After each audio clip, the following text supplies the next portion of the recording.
సూర్యదేవా ఏంది ఎండ్ల మమ్మల్ని బతకమంటావా సావమంటావా? సావండి.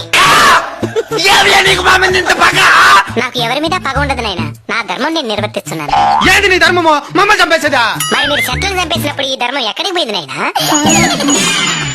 నాకు తెలుసు, ఈ ఎండకి తలకు తోట్లు పడుతున్నాయి. మీరు వాడి ఏసీల వల్ల ఓజన పరికి ఎప్పుడో తూట్లు పడింది నాయన.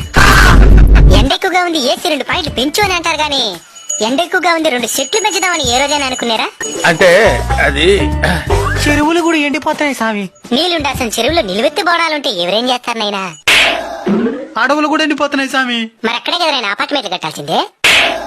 స్వామి, ఈ ఎండ నుంచి బయటపడేదానికి ఏదైనా మార్గం చెప్పు స్వామి. వృక్షో రక్షిత రక్షిత. చెట్లను మీరు కాపాడితే అవి మిమ్మల్ని కాపాడతాయి. తప్పకుండా నాటి కాపాడుతాం స్వామి. స్వామి, ఇంక మిఠాయి ఈ ఎండలు తగ్గినా? In front there is crocodile festival. అంటే ముందుంది ముసళ్ళ పండగ అని.